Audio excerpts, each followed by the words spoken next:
اللهم صل على محمد وآل محمد. أعوذ بالله من الشيطان اللعين الرجيم.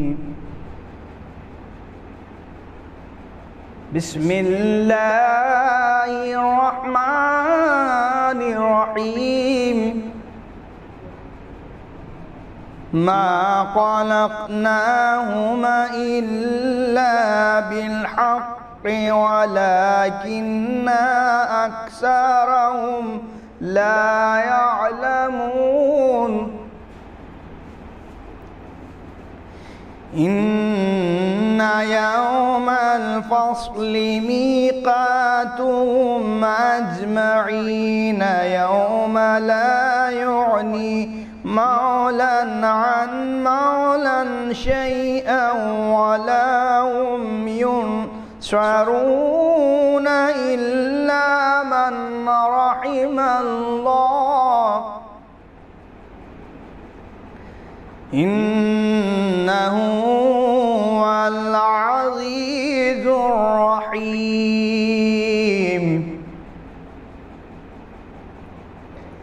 إن شجرة الزقوم طعام الآثمين كالمهل يغلي في البطون كغلي الحميم.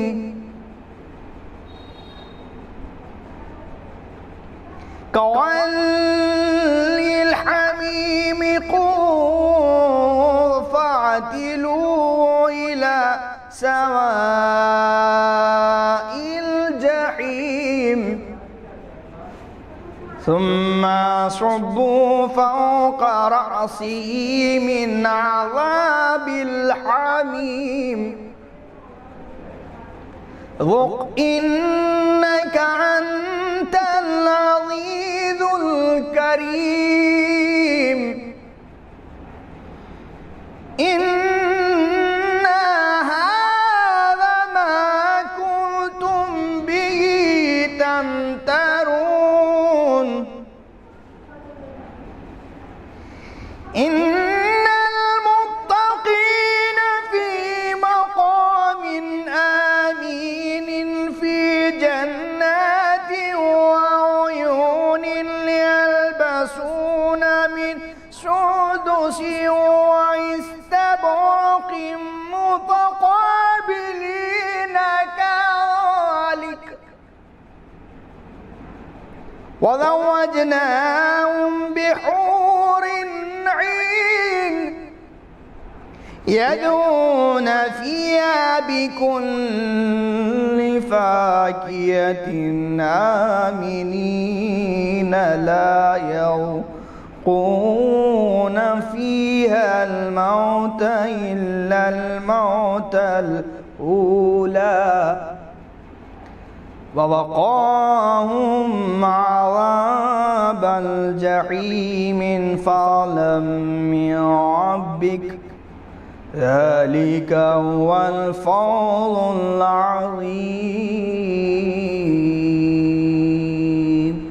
صدق الله العلي العظيم وصدق رسول النبي الكريم وصدق شهداء كربلاء والصديقين. اللهم صل على محمد وآل محمد. ایک سلوات بھیجیں پر محمد. اللهم صل على محمد وآل محمد. خدا مائے کہ یہ اشک ماتم شہ کس قدر فنکار ہوتا ہے. کبھی شعلہ کبھی شبنم کبھی تلوار ہوتا ہے. یہ اشک ماتم شہ کس قدر فنکار ہوتا ہے. کبھی شعلہ کبھی شبنم کبھی تلوار ہوتا ہے. اب شعر فرمائیں کہ تبسم ریز جب اصغر ہوئے تو یہ کھلا ہم پر. تبسم ریز جب اصغر ہوئے تو یہ کھلا ہم پر کہ اس رخ سے بھی تیغ مرتضیٰ کا وار ہوتا ہے. تبسم ریز جب اصغر ہوئے تو یہ کھلا ہم پر. تبسم ریز جب اصغر ہوئے تو یہ کھلا ہم پر کہ اس رخ سے بھی تیغ مرتضیٰ کا وار ہوتا ہے۔ اب جناب حر علیہ السلام کی اضطرابی کیفیت ملاحظہ فرمائے کہ تبسم ریز جب اصغر ہوئے تو یہ کھلا ہم پر کہ اس رخ سے بھی تیغ مرتضیٰ کا وار ہوتا ہے۔ شب عاشور ایک صلوات بھیجیں مرمان کہہ رہا تھا یہ شب عاشور حر کا اضطراب۔ دیکھیے قبلہ، تبسم ریز جب اصغر ہوئے تو یہ کھلا ہم پر کہ اس رخ سے بھی تیغ مرتضیٰ کا وار ہوتا ہے۔ کہہ رہا تھا یہ شب عاشور حر کا اضطراب، میں بس چلے تو کاٹ دوں اس رات کو تلوار سے۔ کہہ رہا تھا یہ شب عاشور حر کا اضطراب، کہہ رہا تھا یہ شب عاشور حر کا اضطراب، بس چلے تو کاٹ دوں اس رات کو تلوار سے۔ کہہ رہا تھا یہ شب عاشور حر کا اضطراب، بس چلے تو کاٹ دوں اس رات کو تلوار سے۔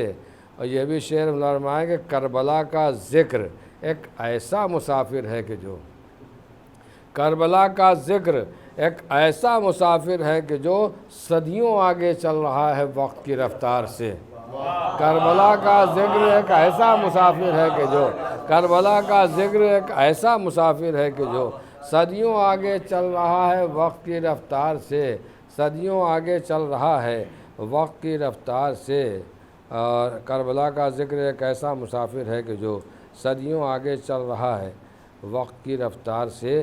اب یہ ایک مطلب 4-5 شعر اور ملاحظہ فرما لیں کہ لب پہ ہے ناد علی حیدر کی الفت دل میں ہے، لب پہ ہے ناد علی حیدر کی الفت دل میں ہے، گردش دوراں سنا ہے آج کل مشکل میں ہے۔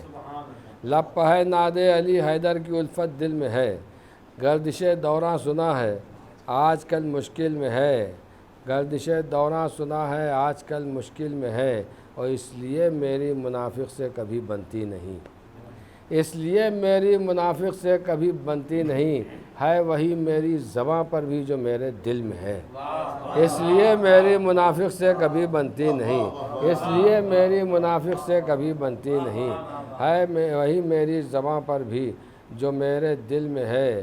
اور مولا فرمائے کہ یہ بھی شعر عرض کر رہا ہوں کہ دیکھیے عرض کر رہا ہوں کہ ہے وہی اول وہی اوسط ہے آخر بھی وہی، مولا کائنات کے حوالے سے کہ ہے وہی اول وہی اوسط ہے آخر بھی وہی، اس کا ماضی حال میں ہے حال مستقبل میں ہے وہی اول وہی اوسط ہے آخر بھی وہی، ہے وہی اول وہی اول ہے وہی اول وہی اوسط ہے آخر بھی وہی، اس کا ماضی حال میں ہے حال مستقبل میں ہے، اس کا ماضی حال میں ہے حال مستقبل میں ہے وہی اول وہی اوسط ہے آخر بھی وہی، اس کا ماضی حال میں ہے حال مستقبل میں ہے۔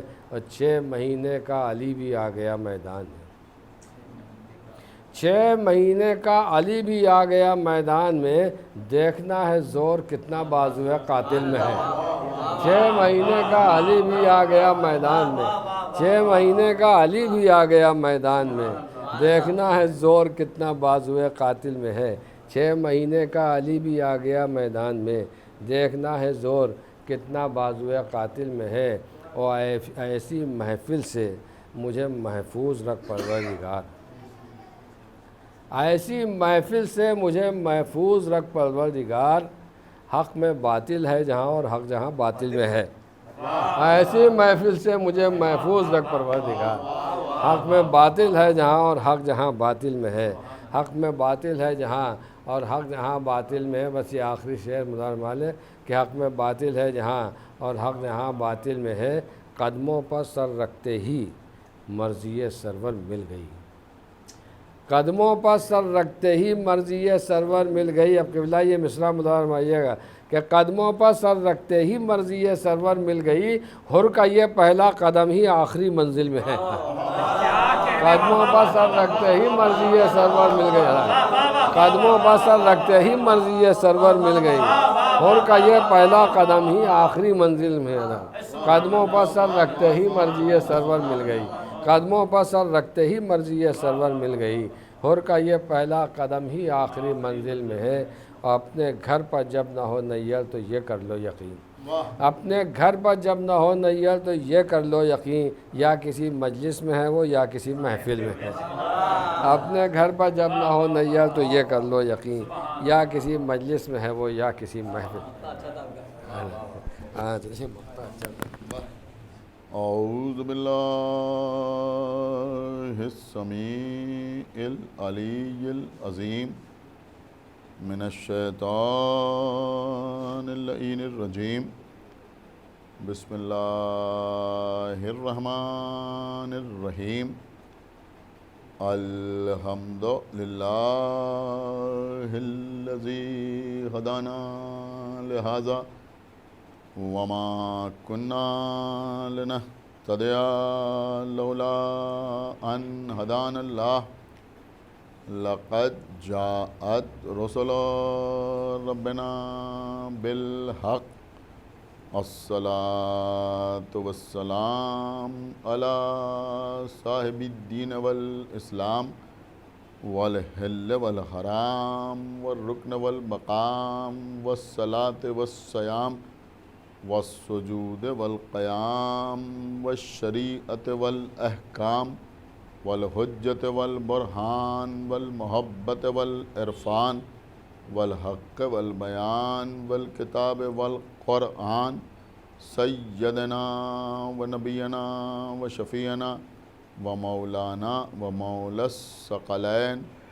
جد الحسن والحسين ابی القاسم محمد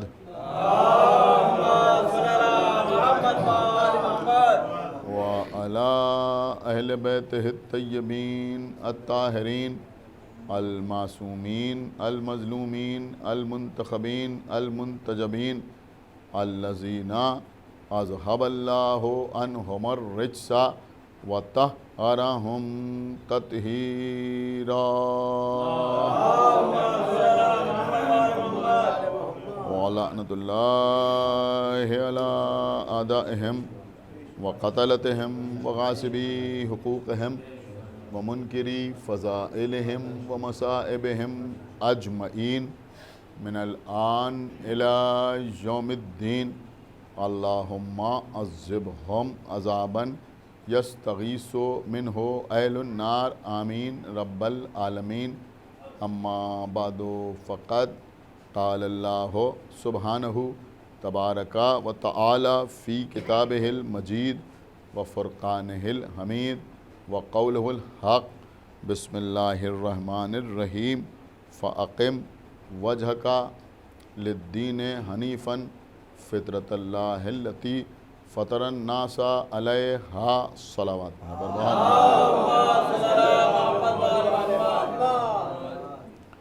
حضرات، سورہ روم کی 30ویں آیت جو 5 چھوٹے چھوٹے ٹکڑوں پر مشتمل ہے، اس آیت کے پہلے 2 حصوں کی تلاوت کا شرف حاصل کرتے ہوئے آپ سے گفتگو کا سلسلہ جاری و ساری ہے. موضوع گفتگو ہے کہ کیا اسلام دین فطرت ہے. آیت کا جو پہلا جز، پہلا حصہ، پہلا ٹکڑا میں نے آپ کے سامنے پیش کیا، اس میں ارشاد اقدس الہی ہو رہا ہے کہ تم یکسوئی کے ساتھ دین حنیف کی طرف متوجہ رہو، اپنا رخ کیے رہو.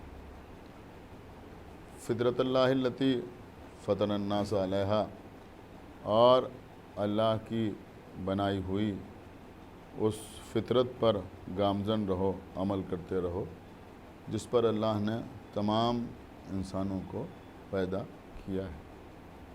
میں نے اس سے پہلے کی مجالس میں آپ کی خدمت میں بہت سی باتیں اس سلسلے میں عرض کیں.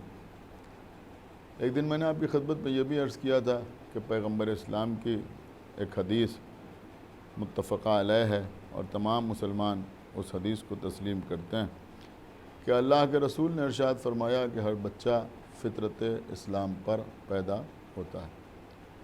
بچے کے فطرت اسلام پر پیدا ہونے کا مطلب یہ نہیں ہے کہ ہر بچہ پیدا ہوتے ہی کلمہ پڑھنے لگے، لا الہ الا اللہ کہنے لگے، محمد رسول اللہ اپنی زبان پر جاری کرے، یا نماز پڑھنا شروع کر دے، یا کچھ بڑا ہو تو اپنے آپ روزہ رکھنا شروع کر دے. فطرت اسلام پر پیدا ہونے کا یہ مطلب قطعی نہیں ہے. بلکہ بچے کے فطرت اسلام پر پیدا ہونے کا مطلب یہ ہے کہ اللہ نے انسان کو خلق کیا تو اس کی فطرت میں اللہ نے یہ صلاحیت رکھی کہ اگر اس کے سامنے اسلام کو پیش کیا جائے تو وہ قبول کر لے۔ ایک صلوات پڑھیں پر محمد و آل محمد۔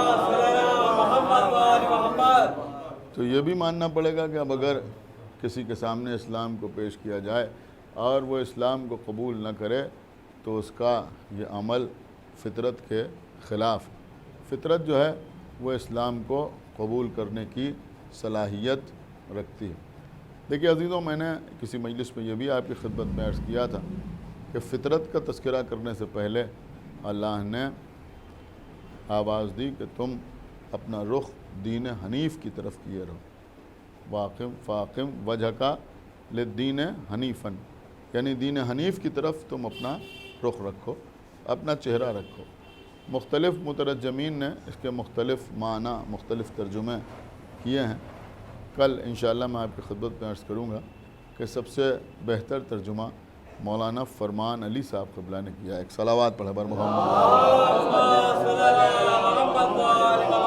لیکن آج آپ یوں سنیں اور سمجھیں کہ ایک بات یہ سمجھ میں آئی کہ جو دین حنیف ہے وہی دین فطرت ہے، اور جو دین فطرت ہے وہی دین حنیف ہے۔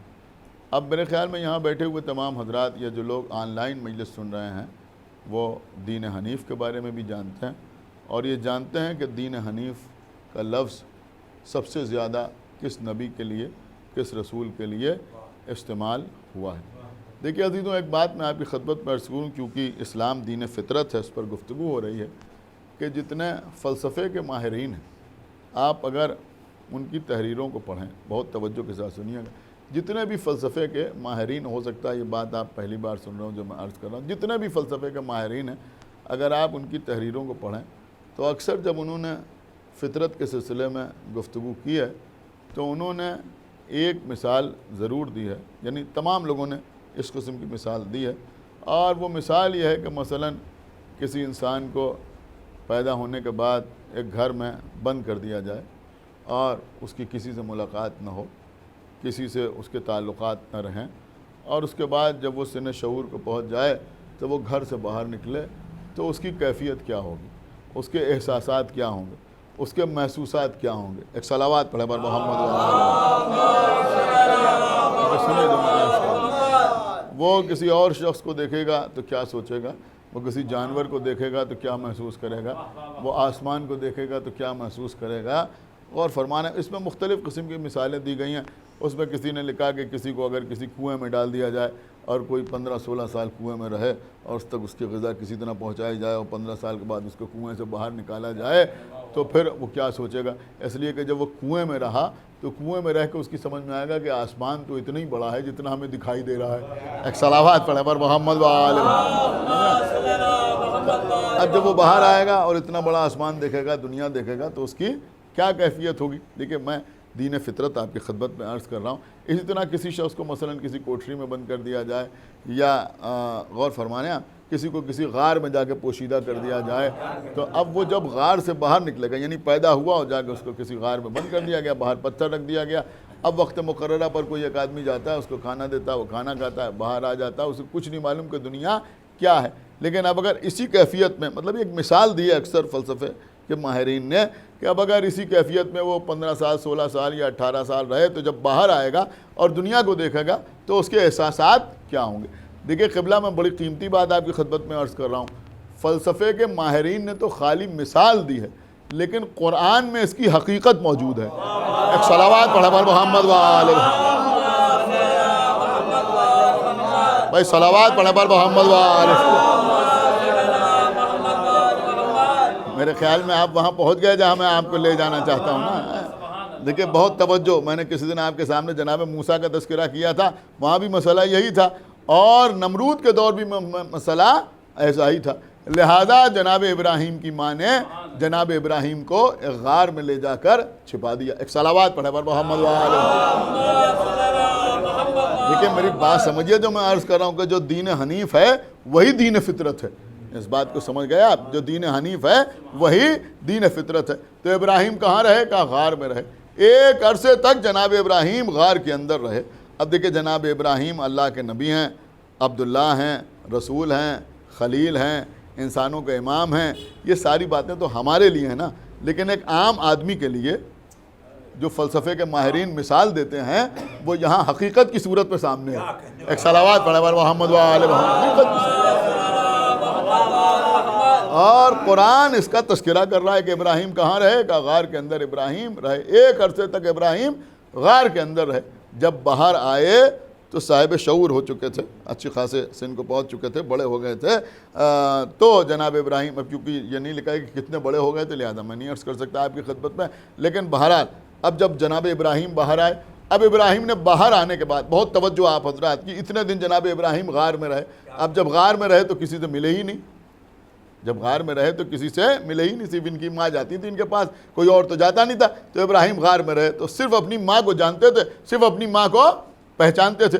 اب اتنے عرصے کے بعد جب ابراہیم غار سے باہر نکلے، بہت توجہ آپ حضرات کی، اور ابراہیم نے ستارے کو دیکھا تو کہا کیا یہ میرا رب ہے؟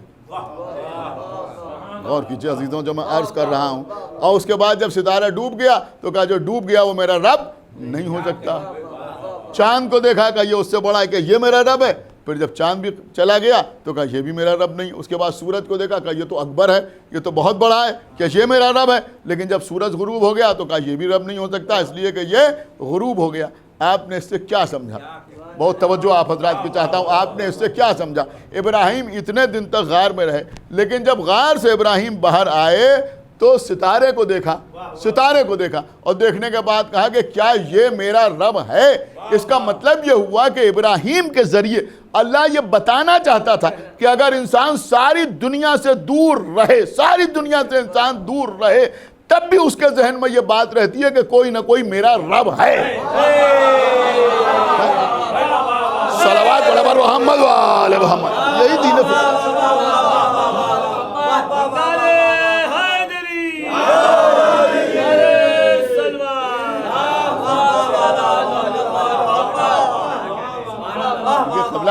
بڑی اہمیت کی حامل ہے جناب ابراہیم کی شخصیت۔ آپ یقین مانیں یہ سارے مسلمان صرف آل محمد کی عداوت میں جناب ابراہیم کا تذکرہ کم سے کم کرتے ہیں، غور کر رہے ہیں آپ، اور اگر کرتے بھی ہیں تو بڑے محدود پیمانے پر، اور کبھی کبھی تو گستاخانہ انداز میں کہ جناب ابراہیم نے مثلا خدا نہ کرے یہ جھوٹ بول دیا، یہ کر دیا، وہ کر دیا، اس طرح کی باتیں لوگ کرتے ہیں، لیکن جناب ابراہیم کی معرفت کے ساتھ ان کی گفتگو عام طور پر نہیں ہوتی۔ شاید آپ کو لطف آ جائے کہ میں آپ کی خدمت میں عرض کروں کہ بھئی کلمہ پڑھنے والوں کو تو جناب ابراہیم سے اتنی انسیت نہیں ہے، لیکن رسول اللہ کے آباء و اجداد کو سب سے زیادہ جو انسیت ہے وہ ابراہیمی سے ہے۔ ایک صلوات پڑھے بر محمد و آل محمد۔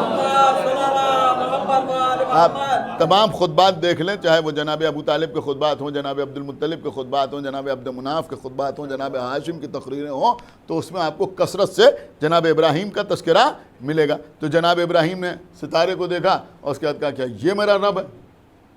کیا یہ میرا رب؟ کہا یہ میرا رب نہیں ہے۔ پھر چاند کو دیکھا، کہا یہ بھی میرا رب نہیں ہے۔ پھر سورج کو دیکھا، کہا یہ بھی میرا رب نہیں ہے، یہ بھی میرا رب نہیں ہے۔ اب ایک بات میں آپ کی خدمت میں عرض کروں کہ یہ جناب ابراہیم نے یہ جو کچھ کہا یہ کسی سے بحث نہیں ہو رہی تھی، کوئی مخالف سامنے نہیں تھا کہ وہ کہے کہ ستارہ رب ہے اور جناب ابراہیم کہیں کہ ستارہ رب نہیں ہے۔ خود ہی انہوں نے کہا کہ یہ میرا رب ہے، اور اس کے بعد کہا کہ یہ رب نہیں ہو سکتا، اس لیے نہیں ہو سکتا کہ یہ غروب ہو گیا۔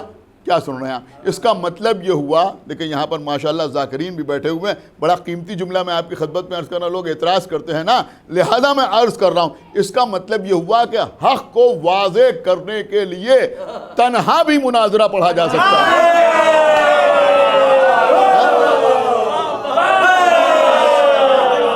صلوات علی محمد و آل محمد۔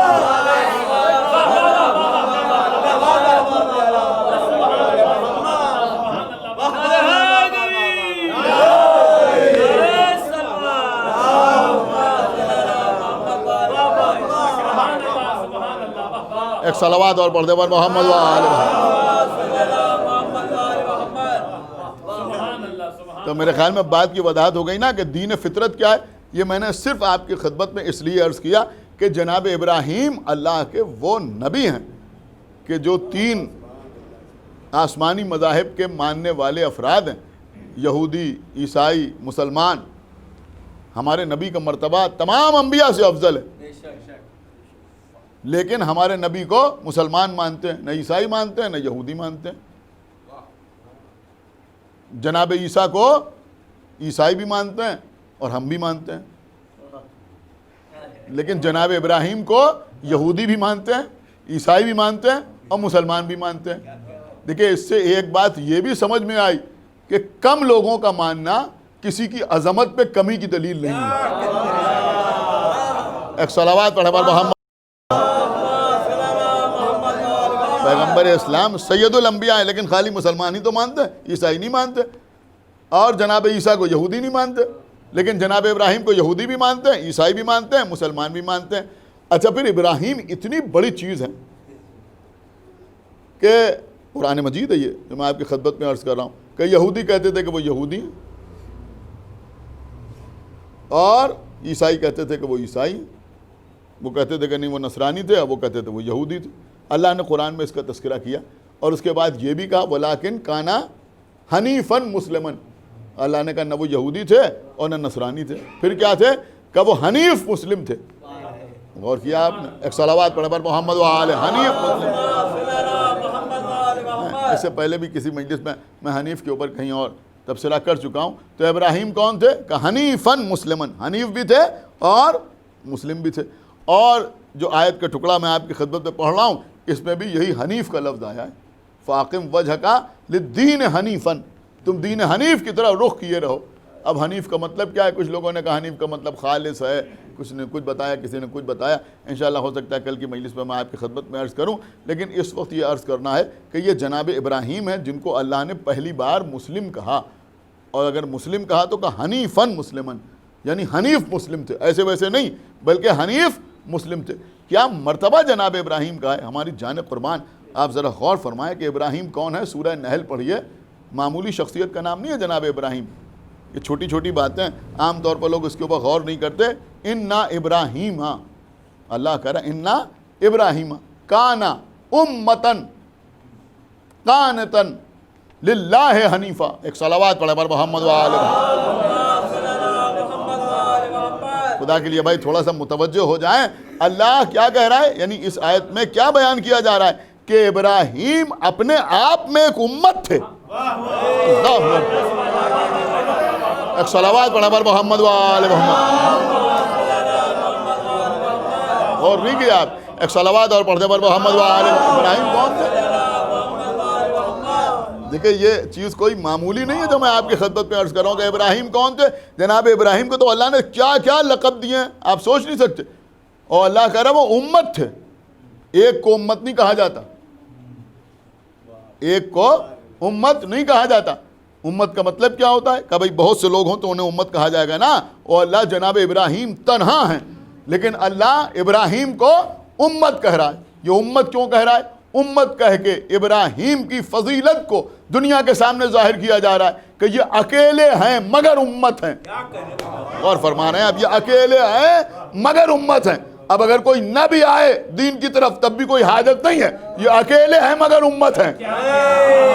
خدا کے لیے بھائی بیدار ہوئیے, یہ اکیلے ہیں مگر امت ہیں. ایک جملہ کہہ کے آگے بڑھ جاؤں, ارے بھیا جیسے ابراہیم اکیلے ہیں مگر امت ہیں, قرآن بتا رہا ہے ایسے ہی فاطمہ اکیلی ہے مگر کوثر ہیں.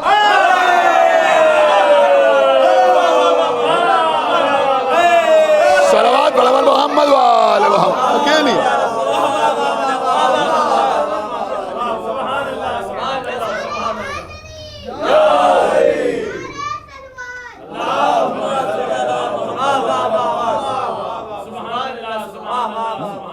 اکیلے ہیں جناب ابراہیم. ہم نہیں کہہ رہے, اللہ کہہ رہا ہے کہ وہ امت ہے. کانا امتن, وہ امت ہے. اس سے ایک بات اور سمجھ میں آئی. خداوند عالم کروٹ کروٹ جنت نصیب کرے خطیب اہل بیت علامہ رشید ترابی علی اللہ مقامہ کو. بڑے خوبصورت سی بات اس سلسلے میں انہوں نے بیان کی.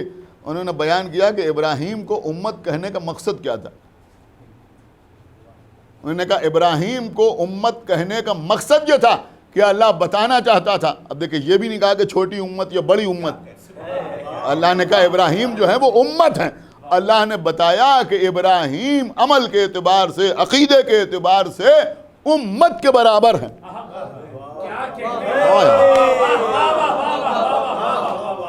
ابراہیم, غور فرما رہے ہیں آپ, عقیدے کے اعتبار سے, ایمان کے اعتبار سے, عمل کے اعتبار سے ابراہیم کون ہیں؟ کہ یہ اکیلے ہیں مگر امت ہیں.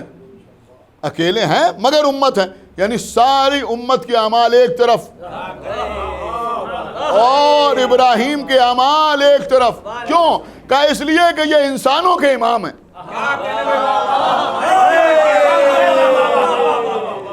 اب اگر آپ داد نہ دیں گے تو کہیں اور سے کوئی داد دینے کے لیے نہیں آئے گا. میں بڑی قیمتی چیز آپ کی خدمت میں عرض کر رہا, یہ انسانوں کے امام ہیں, لہذا ان کے اعمال ایک طرف.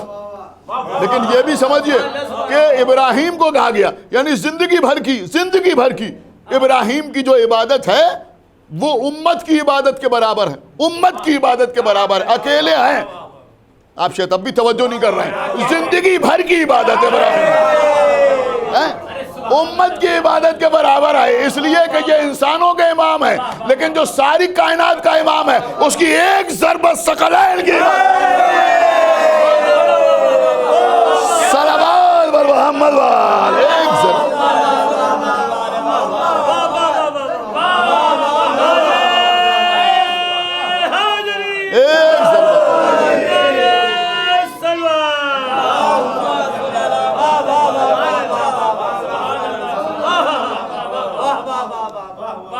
خندق کا میدان ہے, پیغمبر اسلام ہے, ضربت علی یوم الخندق افضل من عبادت الثقلین.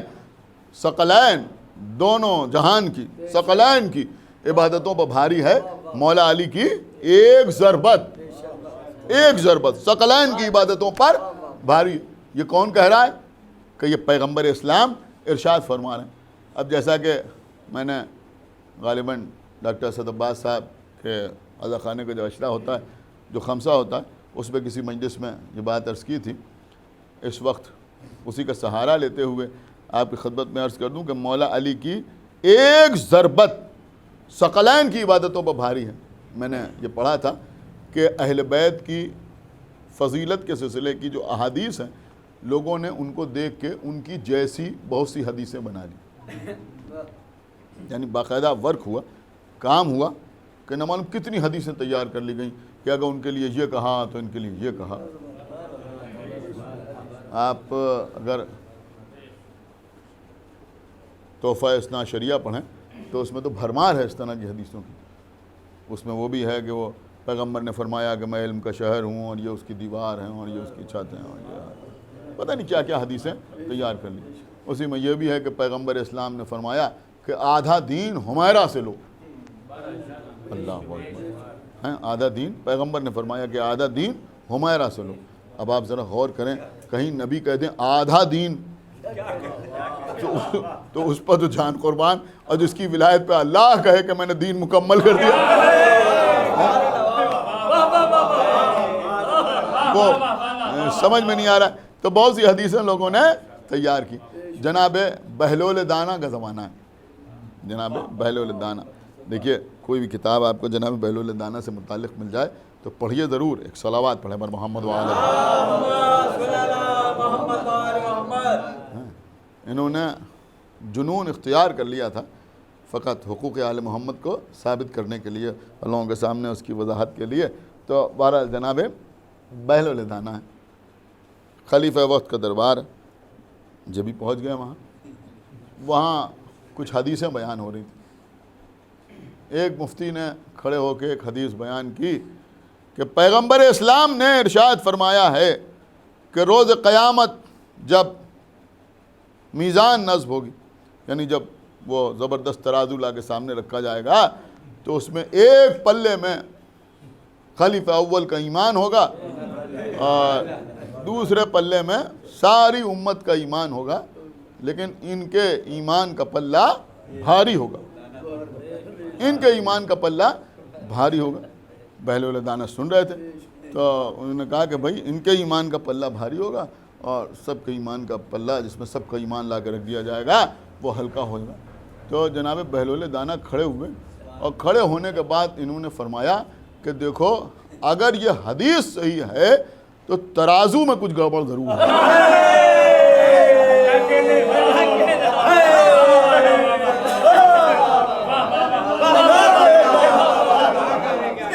صلوات پڑھا پر محمد وآل محمد۔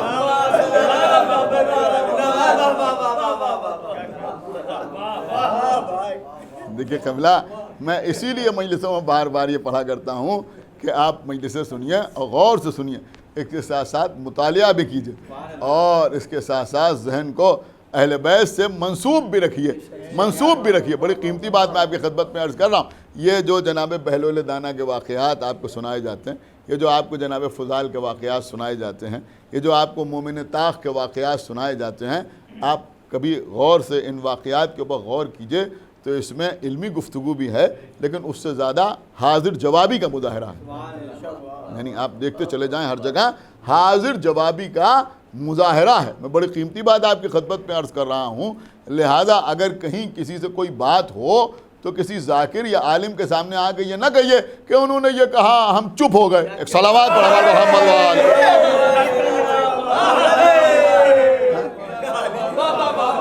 اگر کہیں سے چپ ہو گیا گئے تو اس کا مطلب کچھ نہ کچھ کمی ضرور ہے۔ ایک صلوات اور پڑھا پر محمد وآل محمد۔ ایک صلوات اور پڑھتے پر محمد وآل محمد۔ میں سمجھتا ہوں کہ یہ سارے واقعات جو ہیں یہ اسی طرف اشارہ کرتے ہیں۔ ٹھیک ہے بھئی آپ نے زیادہ کتابیں نہیں پڑھی ہیں، آپ نے تفسیر نہیں پڑھی ہے، آپ کو عربی نہیں آتی ہے، یہ نہیں وہ نہیں، لیکن کم سے کم اللہ نے ذہن تو دیا ہے۔ ایک صلوات پڑھے پر محمد وآل محمد۔ تو الحمدللہ کہ جو اہل بیت کے چاہنے والے تھے انہوں نے ہمیشہ دندہ شکن جواب دیے۔ تو بہرحال بات کہاں سے کہاں آ گئی، تو میں عرض یہ کر رہا تھا کہ یہ جناب ابراہیم، حقیقت میں جناب ابراہیم وہ ہیں کہ جو یہ ثابت کر رہے ہیں کہ اسلام دین فطرت ہے۔ اتنے عرصے غار میں رہنے کے بعد باہر آ رہے ہیں تو اس کے بعد ستارے کو دیکھا، کہا یہ میرا خدا ہے۔ اب ظاہر سی بات ہے کہ ابراہیم اللہ کے نبی ہیں، یہ تو صرف لوگوں کو سمجھانے کے لیے کہ تم تو خالی یہ مثال بنا کے پیش کرو گے تصور کے اعتبار سے، اور یہاں واقعی غار سے نکل کے باہر آ رہے ہیں تو دنیا کو بتا رہے ہیں کہ دیکھو کوئی نہ کوئی رب ہے، یہ انسان کی فطرت میں یہ بات شامل ہے اور اسی کا نام دین فطرت ہے۔ بس عزیزوں بات تمام ہو رہی ہے، لیکن ایک بات اور میں ضرور آپ کی خدمت میں عرض کروں گا کہ یہ ابراہیم کون ہے؟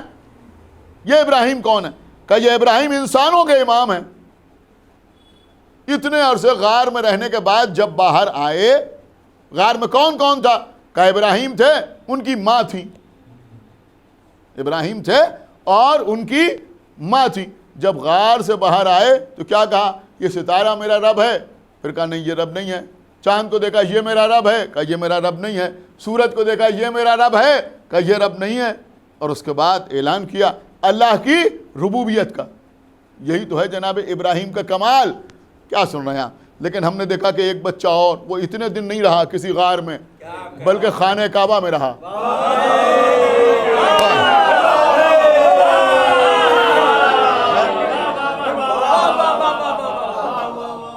سنیے عزیزوں، بس میں سمجھتا ہوں کہ موضوع تمام ہو رہا ہے اور آج کی مجلس کا سب سے بہترین جملہ آپ کی خدمت میں پیش کرنے جا رہا ہوں۔ وہ بچہ 3 دن تک خانہ کعبہ میں رہا، وہاں ابراہیم بھی اپنی ماں کے ساتھ، سن رہا ہے یا نہیں سن رہا ہے؟ اور یہاں 3 دن تک علی بھی خانہ کعبہ میں اپنی ماں کے ساتھ۔ وہ باہر نکلے تو ستارہ، چاند، سورج، اس کے بعد اللہ کی وحدانیت کا اعلان۔ علی باہر آئے، آغوش رسول میں آگے کھولی، زبور سناؤں، تورات سناؤں، انجیل سناؤں، قرآن سناؤں، کیا سناؤں؟ اور اس کے بعد 4 کتابوں کی تلاوت کی۔ کہ آپ کی اجازت ہے کہ اس موضوع کے تحت میں ایک اہم ترین جملہ آپ کی خدمت میں عرض کر دوں کہ علی اسے کہتے ہیں جس کی فطرت کا نام قرآن ہے۔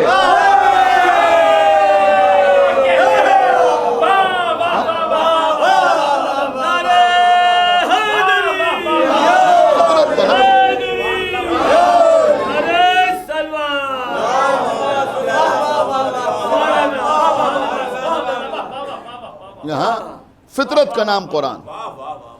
ہماری جان قربان عزیزوں، یہ گھرانہ ہی ایسا ہے۔ آپ ذرا غور تو کریں عزیزوں، پہلے سے ذہن میں نہیں تھا، لیکن اب بات آ گئی ہے تو میں آپ کی خدمت میں عرض کر دوں، اور شاید اس سے بڑھ کے کوئی ربط مصائب بھی نہ ہوں گے، کہ یہاں فطرت کا نام قرآن ہے، اور کربلا کے میدان میں امام حسین کے اصحاب شہدائے کربلا یہ بتا رہے ہیں کہ یہاں نصرت حسین فطرت پہ شامل، نصرت حسین فطرت پہ شامل۔ لیکن یہ ثابت کیسے ہوگا کہ نصرت حسین فطرت پہ شامل ہے؟ کیسے ثابت ہوگا؟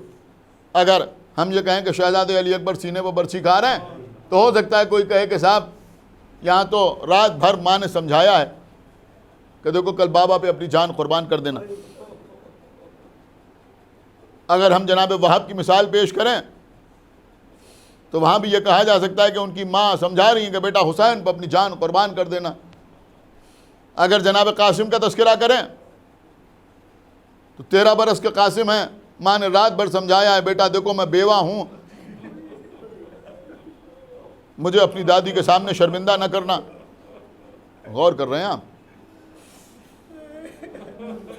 کوئی بھی مثال دی جائے تو لوگ کچھ نہ کچھ کہہ سکتے ہیں کہ بھائی جناب زینب اون محمد کو سمجھاتی ہوئی آ رہی ہیں، جناب ام فروہ جناب قاسم کو سمجھا رہی ہیں، کہہ سکتے ہیں نا۔ لیکن عزیزوں فطرت میں شامل ہے امام حسین کی نصرت۔ یہ ثابت کیسے ہوگا؟ یہ ثابت اس وقت ہوگا کہ جب امام حسین حل من ناصر ینصرنا کی آواز بلند کریں گے اور 6 مہینے کا بچہ اپنے کو گہوارے سے گرا دیں گے۔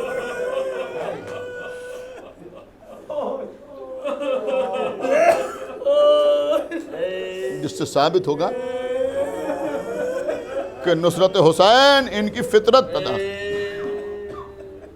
جزاکم اللہ خیر الجزا، خدا آپ کو کسی غم میں نہ رلائے سوائے غم امام حسین علیہ السلام۔ عزیزوں ساری شہادتیں ایک طرف اور 6 مہینے کے علی اصغر کی شہادت ایک طرف۔ حماد اہل بیت شہید محسن نقوی بڑی عجیب بات پڑھتے تھے۔ وہ کہتے تھے کہ اگر کسی مچھلی کو پانی سے نکال کے باہر ڈال دیا جائے تو موت سے پہلے، مرنے سے پہلے اس پر 3 کیفیتیں گزرتی، 3 اسٹیجز سے گزرتی ہے مچھلی۔ جیسے ہی پانی سے نکال کے باہر ڈالا جاتا ہے تڑپتی ہے مچھلی، بہت تیزی کے ساتھ مچھلی تڑپتی ہے، کیونکہ پانی مچھلی کی زندگی ہے، لہذا تھوڑی دیر میں اس کا زور کم ہو جاتا ہے، طاقت کم ہو جاتی ہے، اور جب طاقت کم ہو جاتی ہے تو پھر اب مچھلی تڑپ نہیں پاتی، پھر کیا کرتی ہے؟ خالی سر ہلاتی ہے، کبھی داہنی جانب کبھی بائیں جانب، سر ہلاتی رہتی ہے، اور زور کم ہوتا ہے اور طاقت گھٹتی ہے۔ اب آخر میں مچھلی کی زندگی کیسے معلوم ہوتی ہے کہ ابھی زندہ ہے؟ کہ اب نہ تڑپ رہی ہے نہ سر ہلا رہی ہے، بالکل ساکت، لیکن تھوڑی دیر کے بعد اپنا منہ کھولتی ہے۔ جب منہ کھولتی ہے تو لوگوں کی سمجھ میں آتا ہے کہ ہاں ابھی مچھلی زندہ ہے۔ علامہ نجم الحسن قراروی صاحب نے اپنی کتاب ذکر العباس پہ تحریر کیا ہے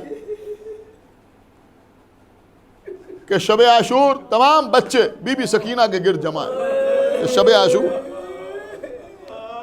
اور بی بی سے کہہ رہے ہیں کہ بی بی پیاس مارے ڈالتی۔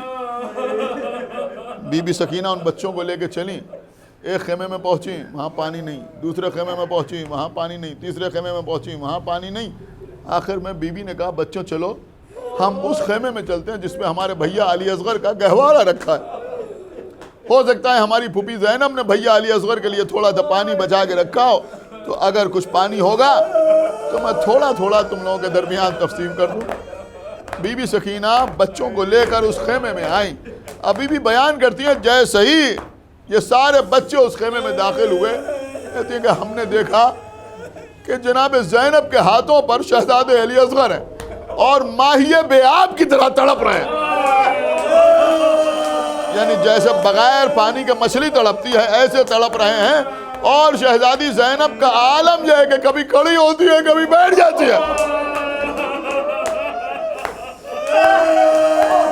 بس عزیزوں اب جو یہ منظر دیکھا تو بی بی نے کہا کہ میں دعا کرتی ہوں تم سب آمین کہو. ہاتھوں کو بلند کیا کہ پروردگار ہمیں پانی نہیں چاہیے, ہمارے بھیا علی اصغر کو بچا لے.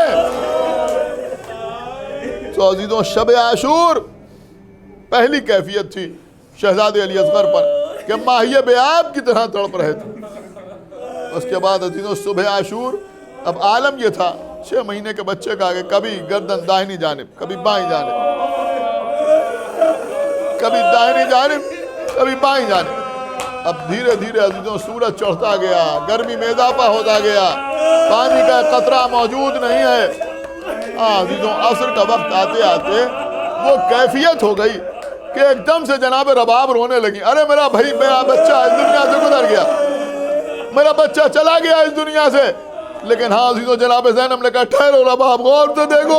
اب جو دیکھا تو تھوڑی دیر کے بعد علی اصغر نے آہستہ سے اپنا منہ کھولا, جس سے رباب کے دل کو تسلی ہوئی کہ میرا بچہ زندہ ہے.